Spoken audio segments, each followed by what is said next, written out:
মই কলেজত পঢ়ি থাকোঁতে মানসত আহিছিলোঁ ডিগ্ৰীত যেতিয়া ফাৰ্ষ্ট ইয়াৰ পঢ়ি আছিলোঁ তাৰ পিছত মানসত অহাৰ পৰিৱেশো নাছিল আৰু এটা ভয়ৰ পৰিৱেশ আছিল যোৱাবাৰো মই ৰাতি মানসত আছিলোঁ এইবাৰো মই আছোঁ দুবাৰ মই মানসত থাকিলোঁ প্ৰতিবাৰে মানুহৰ মাজত বিশ্বাস আস্থা বাঢ়িছে শান্তি সম্প্ৰীতি বাঢ়িছে কাম বহুত আছে মানস অভয়াৰণ্যত জন্তুৰ বাবে অনুপযোগী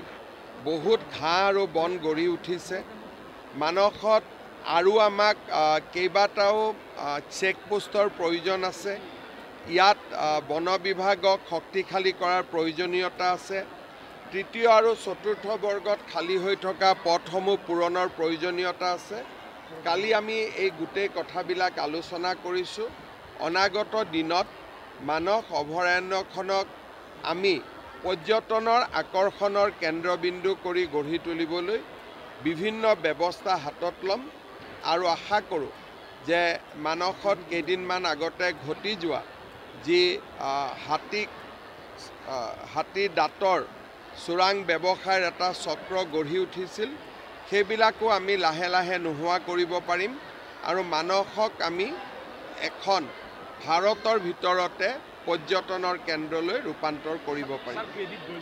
আচলতে আপোনাৰ চৰকাৰ অহাৰ পৰা ইয়াত শান্তি বিৰাজমান হৈছে আৰু আপুনি নিজে আহি মানসত থাকিলে মানসত এটা সময়ত মানুহ যাব পৰা নাছিল কেনেকুৱা লাগিছে নিজৰ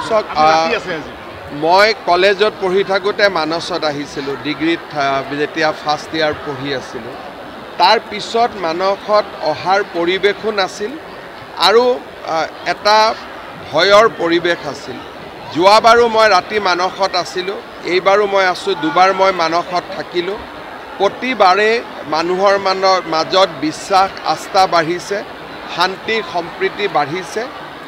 মই বড়োলেণ্ডবাসী ৰাইজক ধন্যবাদ জনাওঁ